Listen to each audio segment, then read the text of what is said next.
तो बच्चों सबसे पहले हमारे पास है एटम। ठीक है, तो स्ट्रक्चर ऑफ एन एटम को डिस्कस करते हैं। तो हमारे पास ये एटम है और एटम के ना सेंटर में हमारे पास होता है न्यूक्लियस। ठीक है, न्यूक्लियस होता है और इस न्यूक्लियस में हमारे पास दो चीज़ें होती हैं बच्चों, एक होता है प्रोटॉन और एक होता है न्यूट्रॉन। ठीक हो गया बच्चों।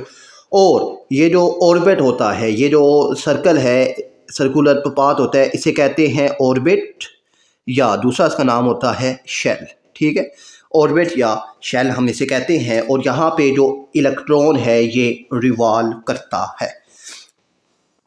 अब जब यहाँ पे हमारे पास ये आपके पास से जो एटम है उसकी शेप आपके सामने आ गई है। अब ना यहाँ पर बच्चों एक और चीज़ आपने याद रखनी है कि अब है ना हमारे पास आती है जी एक और चीज़। एक होता है जी हमारे पास एटॉमिक नंबर, ठीक है, और एक होता है हमारे पास एटॉमिक मास। अब एटॉमिक नंबर और एटॉमिक मास, एटॉमिक नंबर जो है ये सिंपल आपने याद रखना है कि ये हमारे पास होते हैं प्रोटॉन। ठीक है, जितने प्रोटॉन हैं उतना ही हमारे पास एटॉमिक नंबर होता है। और एटॉमिक जो मास होता है ये प्रोटॉन प्लस न्यूट्रॉन होते हैं। ठीक है ना, कि इस एटम के न्यूक्लियस में जो नंबर ऑफ प्रोटॉन्स हैं वही आपके पास एटॉमिक नंबर है।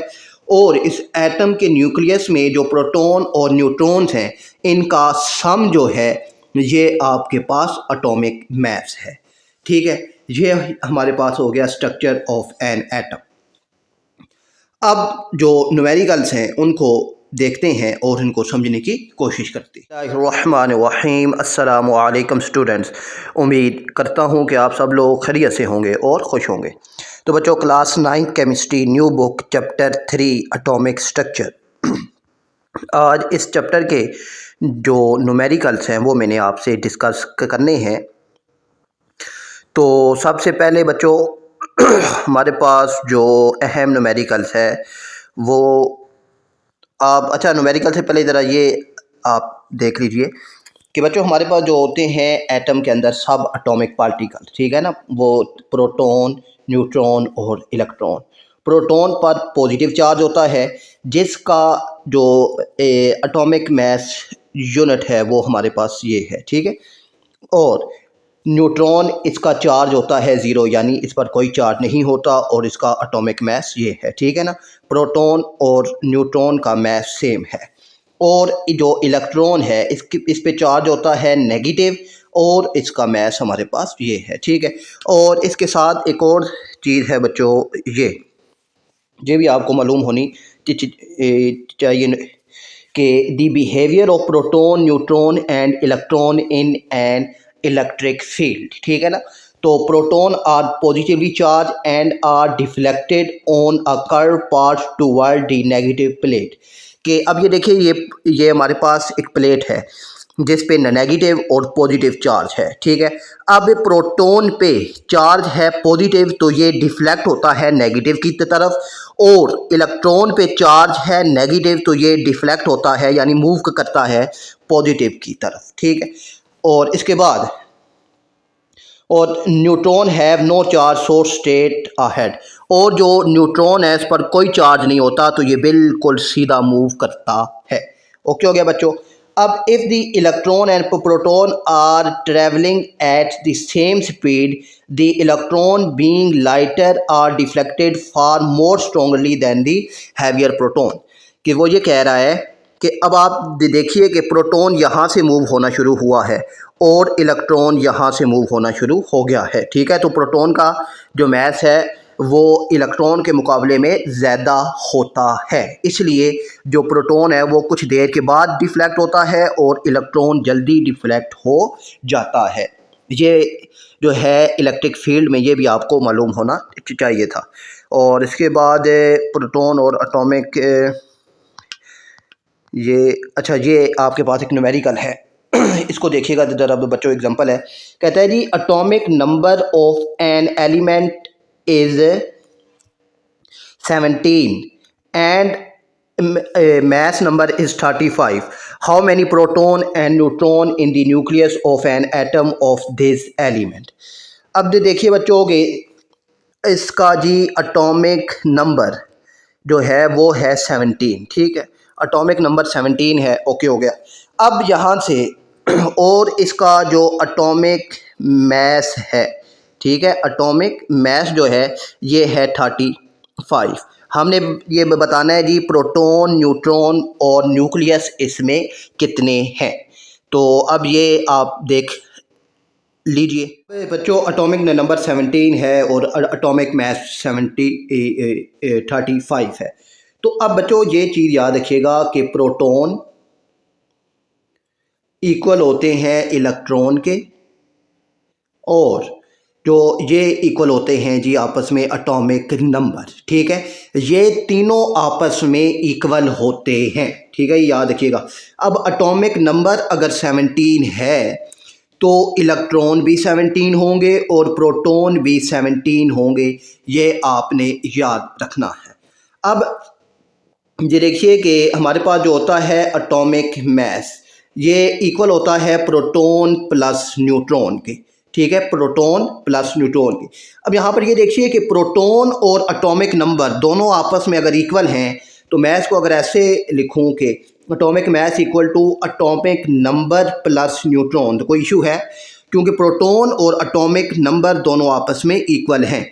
तो अब हमने एन को मालूम करना है, तो एटॉमिक नंबर को उठा के अगर दूसरी तरफ मैं ले जाऊँ तो atomic mass minus atomic number equal to आपके पास आ जाएंगे नंबर ऑफ न्यूट्रॉन। ठीक है,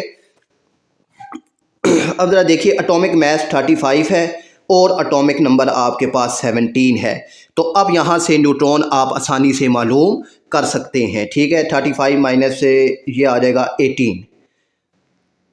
ठीक है, नंबर ऑफ न्यूट्रॉन आपके पास 18 आ गए हैं। तो सिंपल आपने इस तरीके से इसको समझना है। मुझे उम्मीद है कि ये न्यूमेरिकल आपको समझ आ गया होगा।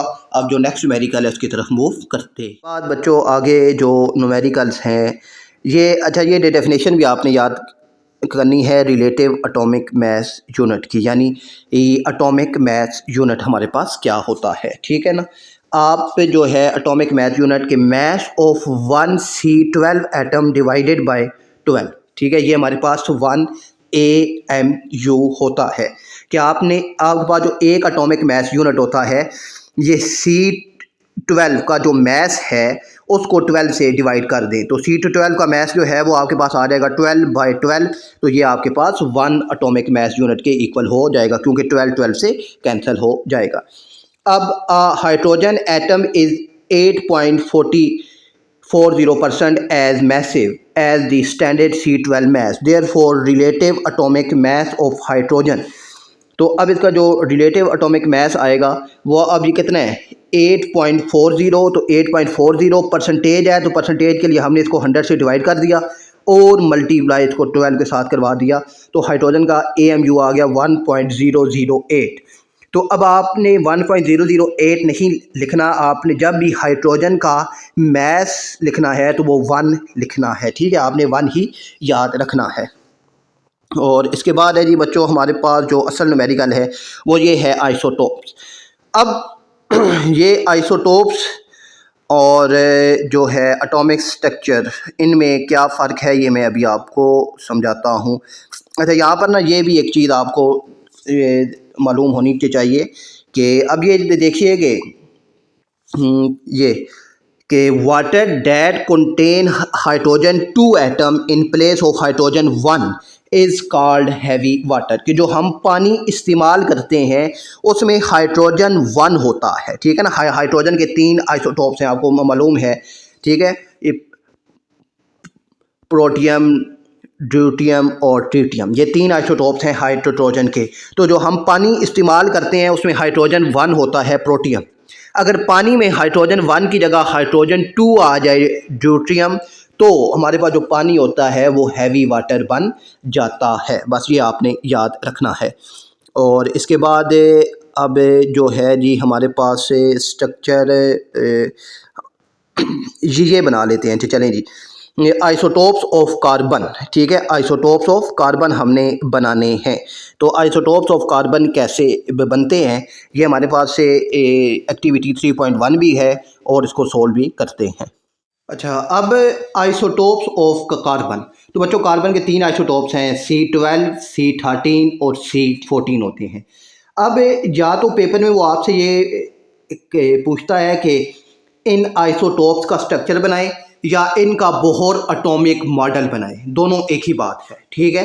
तो अब ये C है, तो अब आपको मैंने एक और चीज़ है, इसको समझने से पहले ये इसको ज़रा ध्यान से समझिएगा, क्योंकि आगे जब हमने इलेक्ट्रॉनिक कॉन्फ़िगरेशन करनी है तो ये चीज़ हमारे काम आएगी।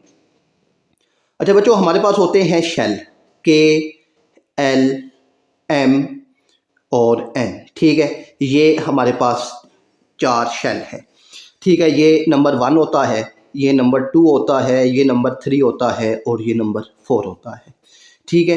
के में अब जो आते हैं इलेक्ट्रॉन, ठीक है ना, ये याद रखिएगा, एक होते हैं इलेक्ट्रॉन और एक होते हैं एक्चुअल इलेक्ट्रॉन, ठीक है। ये भी आपको याद होना चाहिए कि इसमें फ़र्क क्या है।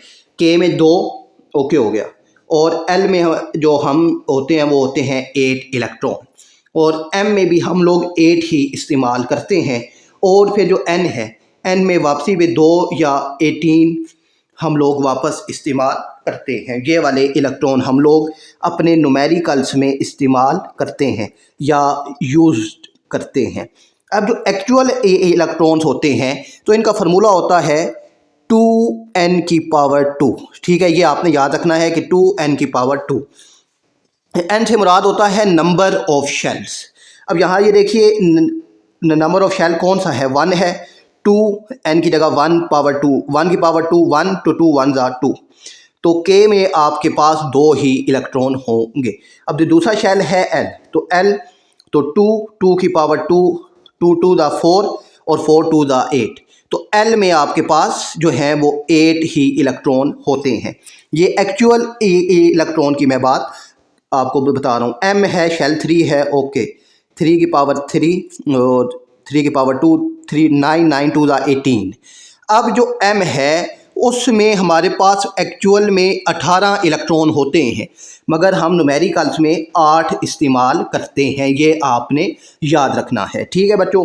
बाद N है 2, 4 की पावर 2, 16 16 2 दा 32, तो जो N है उसमें एक्चुअल इलेक्ट्रॉन आपके पास 32 होते हैं, ठीक है। ये आपसे न्यूमेरिकल में अगर पूछे ना कि एक्चुअल यानी कितने इलेक्ट्रॉन उसमें मैक्सिमम इलेक्ट्रॉन आ सकते हैं, ठीक है, मैक्सिमम इलेक्ट्रॉन कितने आ सकते हैं, तो आपने फिर उसको ये वाली वैल्यूज बतानी होंगी। अगर वो पूछता है कि यूज़ कितने करते हैं तो फिर आपने ये वाले उसको बताने होंगे।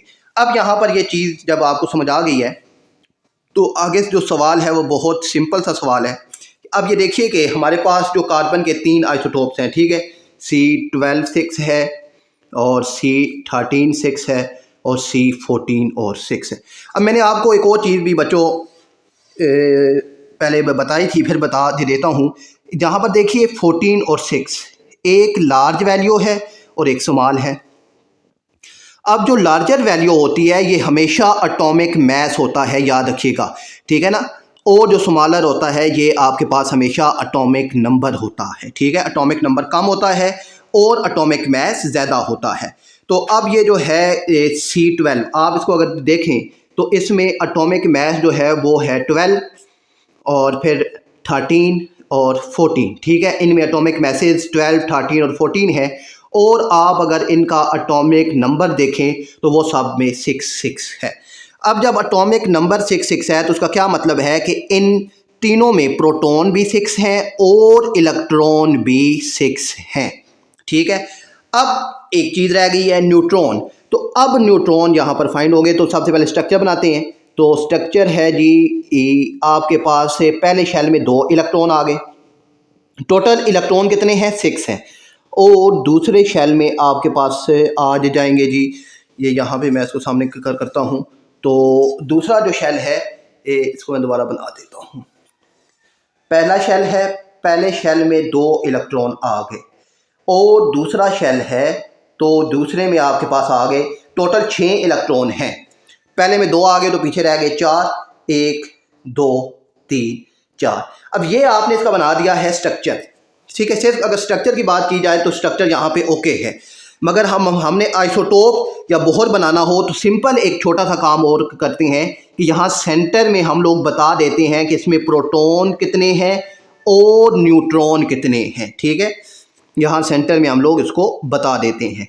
अब हमने मालूम कर यहाँ से प्रोटॉन भी हैं, इलेक्ट्रॉन भी हैं, न्यूट्रॉन नहीं है। तो न्यूट्रॉन कैसे मालूम होते हैं? तो अभी मैंने आपको बताया था कि एटॉमिक मास और एटॉमिक नंबर को माइनस करते हैं। 12 - 6 तो न्यूट्रॉन भी आ गए 6, ठीक है। यहाँ मैं थोड़ा बड़ा करके बना देता हूँ ताकि आपको समझ आ जाए, ठीक है। पहले शेल में 2 आ गए इलेक्ट्रॉन, दूसरे में हमारे पास आ जाएंगे 4, 1 2 3 4 इलेक्ट्रॉन हमारे पास आ गए। अब जो है हमारे पास प्रोटॉन, अब सिंपल यहाँ सेंटर में हमने बताना होता है कि प्रोटॉन 6 ही हैं। अब इसमें न्यूट्रॉन कितने आ जाएंगे? तो 13 - 6 तो न्यूट्रॉन आ गए आपके पास 7। बस ये चीज़ आपने बोहर या आइसोटोप्स अगर बनाना हो तो ये चीज़ आपने सेंटर में उसे बतानी होती है, ठीक है। फिर ये आ जाएगा जी, इसके बाद कार्बन 14 है तो इसका पहला शेल जिसमें 2 इलेक्ट्रॉन आ गए और इसमें प्रोटॉन तो 6 ही रहेंगे, और क्योंकि आइसोटोप की तारीफ भी यही है।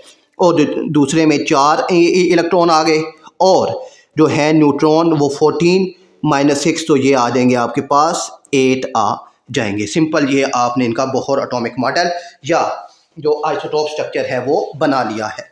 अब यहाँ पर ना आइसोटोप्स की तारीफ भी बच्चों यही है कि आइसोटोप्स में एटॉमिक नंबर सेम होता है, सेम प्रोटॉन होते हैं, सेम उनके नंबर ऑफ इलेक्ट्रॉन्स होते हैं।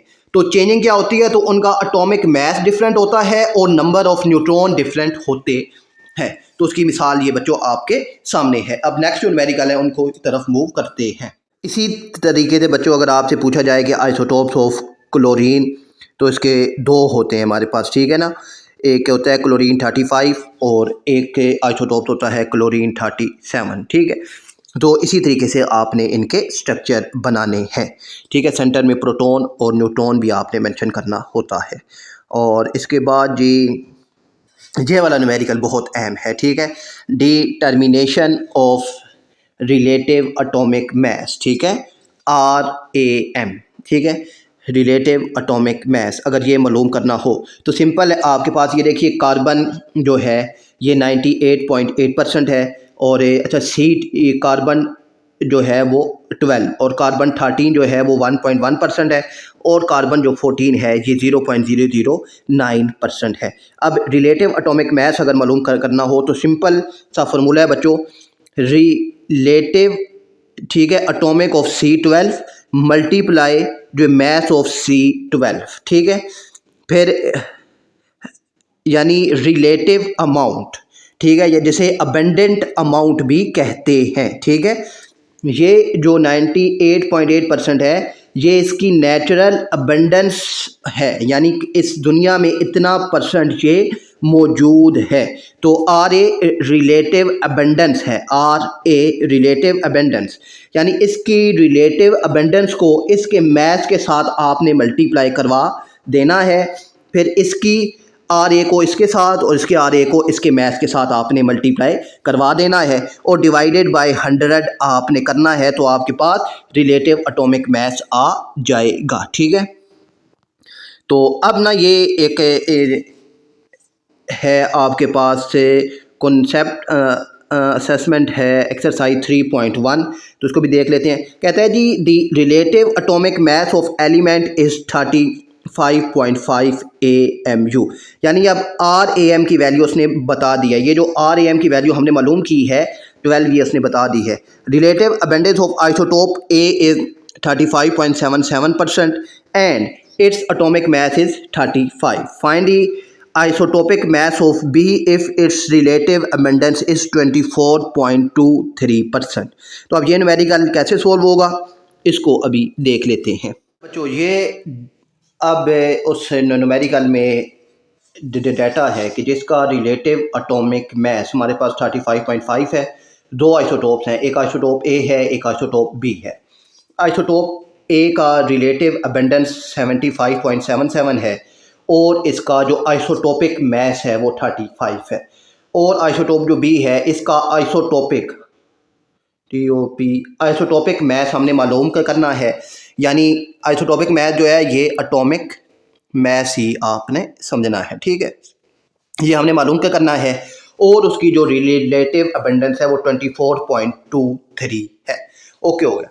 अब जो हमारे पास जो फार्मूला है RAM इक्वल है, अब आइसोटोपिक ऑफ A जो इसकी अब हम यहाँ पर फार्मूला क्या आएगा RA और इसके ब्रैकेट में डाल देते हैं A के relative atomic abundance of A multiply जो मास ऑफ A है वो, ठीक है, प्लस और इसके बाद ये जो B है तो R.A यहाँ पे B आ जाएगा मल्टीप्लाई मास ऑफ B और डिवाइडेड बाय 100। अगर यहाँ पर अगर 3 आइसोटोप होते तो फिर वो तीसरा भी आ जाता। अब RAM इसकी वैल्यू 35.5 है तो इसकी जगह आ जाएगा जी 35.5 और यहाँ पर ना अच्छा चलें वो नेक्स्ट स्टेप में कर लेते हैं। R of A relative abundance of A कितनी है 75.77 मल्टीप्लाई इसका मास है 35 प्लस अब रिलेटिव अबेंडेंस ऑफ B कितनी है जी 24.23 मल्टीप्लाई मास ऑफ B मालूम करना है तो हम यही लिख देते हैं कि मास ऑफ B मालूम करना है और ये डिवाइडेड बाय हो रहा है जी 100 के साथ तो हमने 100 लिख दिया है। अब ज़रा समझिएगा बच्चों इसको। अब देखें 100 इसके साथ क्रॉस मल्टीप्लाई होगा तो ये 35.5 जब 100 से मल्टीप्लाई होगा तो ये आ जाएगा 3550, ठीक है। ये दोनों जब आपस में मल्टीप्लाई होंगे 75.77 मल्टीप्लाई 35 तो ये आपके पास आ जाएगा जी 2651.95। ओके हो गया बच्चों। अब ये आपस में मल्टीप्लाई जब होंगे तो यहाँ पे मास ऑफ B है तो ये ऐसे ही आएगा, ठीक है, 24.23, ठीक है, मल्टीप्लाई मास ऑफ B ये आपके पास आ जाएगा। अब ये प्लस हो रहा है इस साइड पर आकर ये इसमें से माइनस होगा तो 3550 minus 2651.95 equal to 24.23 multiply mass of B आपके पास आ जाएगा। ओके हो गया बच्चों। अब यहाँ पर जरा इसको आगे आपने समझना है, देखिएगा इसको। ये दोनों जब आपस में माइनस होंगे तो ये आ जाएगा जी 898.05 और ये अब ये मास मालूम करना है तो ये मल्टीप्लाई हो रहा है इस साइड पर आएगा तो ये हो जाएगा डिवाइड तो 24.23 तो आपके पास आ जाएगा जी मास यानी आइसोटोपिक मास ऑफ B। तो इन दोनों को जब आप डिवाइड के करेंगे तो ये आपके पास आ जाएगा 37, ठीक है। तो ये आपके पास का आंसर आ गया है। मुझे उम्मीद है कि ये न्यूमेरिकल आपको समझ आ गया होगा। अब मूव करते हैं नेक्स्ट न्यूमेरिकल की तरफ। इसके बाद है जी बच्चों हमारे पास आगे ये अच्छा उसके बाद है cation and A9. Cation and A9, अच्छा कैटाइन और एनाइन की जो फॉर्मेशन है वो मैं आपको नेक्स्ट चैप्टर में आसानी से समझा दूंगा, बल्कि आपको भी आसानी से इंशाल्लाह समझ आ जाएगी। और इसके बाद जो अब न्यूमेरिकल है हमारे पास formation of anion by the अच्छा शेल सब शेल्स आ गए। और इसके बाद हैं जी हमारे पास और यहाँ पे इलेक्ट्रॉनिक कॉन्फ़िगरेशन देखते हैं जी, नो एक्सरसाइज में है electronic configuration. The electronic configuration listed are incorrected explain, अच्छा which orbit is each of the pair is lower in energy. Draw Bohr model ये हो गया है हमारे पास से। अच्छा ये है जी इसके अंदर क्वेश्चन नंबर 9 में है जी write electronic configuration for the following elements. तो अब इनकी इलेक्ट्रॉनिक कॉन्फ़िगरेशन करते हैं और इसके बाद जो है न्यूमेरिकल नंबर 12 और 13 इसको भी आगे सॉल्व करते हैं। अच्छा अब बच्चों हमारे पास ये है इनकी इलेक्ट्रॉनिक कॉन्फ़िगरेशन करनी है। तो इलेक्ट्रॉनिक कॉन्फ़िगरेशन से पहले ना बच्चों इलेक्ट्रॉनिक कॉन्फ़िगरेशन होती क्या है कि आपने इलेक्ट्रॉन्स को सब शेल्स के अंदर लिखना होता है। आपने इलेक्ट्रॉन्स को सब शेल के अंदर लिखना होता है। सब शेल होते हैं हमारे पास S P D और F, ये हमारे पास सब शेल होते हैं, ठीक है। ये पहला, ये दूसरा, ये तीसरा और ये चौथा, ये 4 सब शेल होते हैं। एस में 2 इलेक्ट्रॉन आते हैं, पी में 6 आते हैं, डी में 10 आते हैं और एफ में 14 इलेक्ट्रॉन आते हैं। ये आपने याद रखना है, ठीक है। एस पी डी एफ, ठीक है। एस में 2, पी में 6, डी में 10 और एफ में 14 इलेक्ट्रॉन आ सकते हैं। इसके बाद आपने एक और चीज़ याद रखनी है कि आपने ये स्कूल अच्छा पहला सब शेल है एस। आपने इसको जो है इसको रिप्रेजेंट करना है। एस से मुराद स्कूल है। एस से मुराद क्या है, मैं यहाँ लिख देता हूँ स्कूल, ठीक है। और पी से मुराद है पब्लिक, ठीक है। और आपकी जो इलेक्ट्रॉनिक कॉन्फ़िगरेशन आती है ना, वो मैक्सिमम 20 तक आती है, ठीक है। 20 से ऊपर नहीं आती। जो डी है इससे आता है डिवीजन, और जो एफ है, एफ से मुराद होता है फेडरल, ठीक है। खैर ये जो चीज़ है ये आपने नहीं याद रखनी, ठीक है। ये दो जो हैं आप छोड़ दें, आपसे भी याद रखें। एस से मुराद स्कूल है और पी से मुराद पब्लिक है। आपने दो दफ़ा लिखना है स्कूल स्कूल, उसके बाद फिर पब्लिक स्कूल, ये आपने याद रखना है, ठीक है। ये चीज़ें आपकी जो इलेक्ट्रॉनिक कॉन्फ़िगरेशन होती है वो इतनी आती है। 2 दफ़ा आपने स्कूल लिखना है यानी एस एस, और 2 दफ़ा आपने पब्लिक स्कूल लिखना है, ठीक है। ये आपको याद होना चाहिए क्योंकि पहला शेल है एस, तो ये 2 दफ़ा आएगा। जब आप दूसरे में जाएंगे पी में, तो पी के साथ पिछला भी ऐड हो जाता है, ठीक है। पब्लिक स्कूल, ओके हो गया। अब यहाँ तक जब आपको समझ आ गई है कि 2 दफ़ा एस लिखना है, 2 दफ़ा पी एस लिखना है। अब एस जो है इसका नंबर क्या है 1, तो एस की जो काउंटिंग है ये 1 से शुरू हो जाएगी। 1 2 ये 3 और ये 4, ठीक हो गया। अब पी का जो नंबर है वो क्या है 2 है, तो पी की काउंटिंग 2 से शुरू होगी, 2 और 3। अगर इसी तरीके से अगर आगे डी आ जाए तो उसकी काउंटिंग 3 से शुरू होगी, यानी स्कूल पब्लिक स्कूल आपने अगर लिख दिया। इसके बाद अगर आगे भी अगर आप लिखें तो आगे फिर आ जाएगा जी डी, तो डी पी एस ये भी 2 दफ़ा आ जाएगा, डी पी एस, ठीक है। डिवीजन पब्लिक स्कूल, आप इसको इस तरह लिखेंगे। अब डी 3 से है तो ये 3 से शुरू होगा, फिर 3 और ये डी 4 हो जाएगा, ठीक है। फिर एस जो है 4 तक गया था, यहाँ पे 5 और यहाँ पे 6। पी जो है वो 3 तक गया था, यहाँ पे 4 और यहाँ पे 5 आ जाएगा। खैर हमारी पेपर में ये चीज़ नहीं आती। हमें यही याद रखना है कि 2 दफ़ा स्कूल आएगा, 2 दफ़ा पब्लिक स्कूल आएगा। एस स्टार्ट होता है 1 से, तो इसकी काउंटिंग 1 2 ये 3 और ये 4 हो जाएगी। और पी स्टार्ट होता है 2 से, तो ये 2 से शुरू होगा, 2 और 3। अब जो एस है, एस में बच्चों इलेक्ट्रॉन आते हैं 2, तो अब आपने इसके ऊपर 2 ही इलेक्ट्रॉन लिखने हैं, आप 3 4 5 नहीं कर सकते। 2 इसके ऊपर आ गए। सपोज अब ये जो सिलिकॉन है इसको अब देखें, तो सिलिकॉन में इलेक्ट्रॉन कितने हैं, तो जो इलेक्ट्रॉन है वो 14 इलेक्ट्रॉन है, ठीक है। मैंने आपको बताया था जो छोटा वैल्यू होती है वो एटॉमिक नंबर होता है।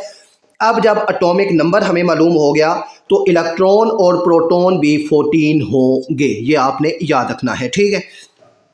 तो अब यहाँ पर एस इसमें 14 इलेक्ट्रॉन है। पहले एस में 2 आते हैं, इस एस में भी 2 आते हैं और पी में आते हैं 6। तो अब ये कितने हो गए 6 8 और 10, फिर यहाँ पर आ गए 2, ठीक है। तो अब ये हो गए 12, तो पी के ऊपर आ जाएंगे 2।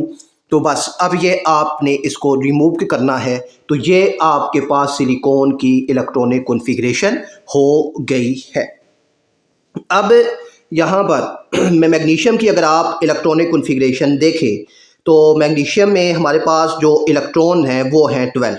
तो वही काम आपने 2 दफ़ा स्कूल और 2 दफ़ा पब्लिक स्कूल आपने लिख दिया। एस स्टार्ट हो रहा है 1 से, तो ये आ जाएगा 1 ये 2 ये 3 और ये 4। और पी स्टार्ट होता है जी 2 से, तो पी 2 और ये 3 आ गया। अब इलेक्ट्रॉन 12 हैं तो एस में 2 आते हैं, ठीक है ना। एस में 2 से ज़्यादा नहीं आ सकते, 2। फिर ये एस है, एस में भी 2। ये पी है, पी में मैक्सिमम आ सकते हैं 6, तो यहाँ आ गए 6 और यहाँ पर एस के ऊपर आ गए 2।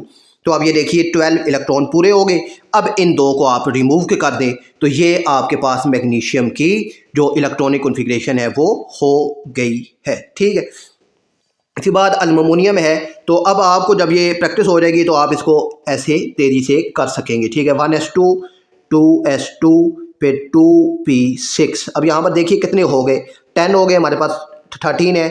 तो यहाँ पर आ जाएगा जी 3s2 और 3p1, ठीक है। School school, public school public. अब यहाँ तक हमारी ये 13 इलेक्ट्रॉन पूरे हो गए। तो ये हमारे पास की इलेक्ट्रॉनिक कॉन्फ़िगरेशन हो गई है। अब ये जो है आर्गॉन, इसकी आपने खुद करनी है और मुझे कमेंट्स में आपने बताना है कि ये आपसे सोल्व हुई है या कि नहीं हुई। और ये मेथड जो है, अगर आपको अच्छा यानी ये न्यूमेरिकल आपको समझ आ रहे हैं और तो फिर आपसे रिक्वेस्ट है कि आप चैनल को सब्सक्राइब लाजमी कीजिए, वीडियो को लाइक और शेयर भी लाजमी कीजिए। और जो है अगर कोई चीज़ आपने अगर पूछनी हो या कोई चीज़, अब बच्चों हमारे पास जो है न्यूमेरिकल नंबर 12 के दी atomic number of an element is 23 and its atomic mass is 56. How many proton and electron does an atom of its element, or how many neutrons of this element? Or the atomic symbol of aluminum is written this. What information do you get from? तो ये दोनों numerical अभी मैं आपको समझाता हूँ। अच्छा, अब बच्चों ये हमारे पास न्यूमेरिकल था कि एटॉमिक नंबर 23 है और एटॉमिक मास 56 है। हमने बताना है जी प्रोटॉन, इलेक्ट्रॉन और न्यूट्रॉन कितने हैं। तो सिंपल, अगर एटॉमिक नंबर, ठीक है, एटॉमिक नंबर अगर 23 है तो एटॉमिक नंबर इक्वल होता है प्रोटॉन के और प्रोटॉन इक्वल होता है इलेक्ट्रॉन के। तो अगर एटॉमिक नंबर 23 है तो प्रोटॉन भी 23 और इलेक्ट्रॉन भी 23। तो सिंपल जो है प्रोटॉन ये हमारे पास आ गए 23 और इलेक्ट्रॉन भी आ गए 23। अब बात रह गई न्यूट्रॉन की। तो मैंने आपको बताया था कि न्यूट्रॉन अगर मालूम करने हो तो एटॉमिक मास में से एटॉमिक नंबर को माइनस करते हैं। एटॉमिक मास 56, एटॉमिक नंबर 23, तो आप इसको माइनस करें और 6 में से 3 गए तो 3, 5 में से 2 गए तो 3, तो नंबर ऑफ न्यूट्रॉन आपके पास 33 आ गए हैं। अब दूसरा जो न्यूमेरिकल है, इसमें वो आपसे ये कह रहा है कि मेरे पास जो अल्युमिनियम है वो हमें ये एक सिंबल दिया गया है, कहता है इसमें से क्या इन्फॉर्मेशन आपको मिल रही है। तो सिंपल, सबसे पहले जो है एटॉमिक नंबर हमें मालूम हो रहा है कि वो 13 है। फिर सेकंड, इसमें एटॉमिक मास है वो हमें मालूम हो रहा है कि वो 27 है। फिर अगर एटॉमिक नंबर 13 है तो प्रोटॉन भी इसमें 13 है और इसमें इलेक्ट्रॉन भी 13 है। और दूसरी बात, अब न्यूट्रॉन, तो न्यूट्रॉन के लिए 27 माइनस 23 तो 14। तो ये इंफॉर्मेशन, ये 5 चीज़ें, 1, 2, 3, 4 और ये 5 चीज़ें हमें मालूम होती हैं जब इस तरह का कोई सिंबल हमें दिया जाता है। तो मुझे उम्मीद है कि ये न्यूमेरिकल आपको समझ आ गया होगा अब। और ये चैप्टर 3 के न्यूमेरिकल बच्चों का कंप्लीट हो गए हैं। और अगर किसी न्यूमेरिकल में आपको कोई इशू है तो मुझसे लाजमी पूछिएगा और अपना ख्याल रखिएगा। अल्लाह हाफिज़।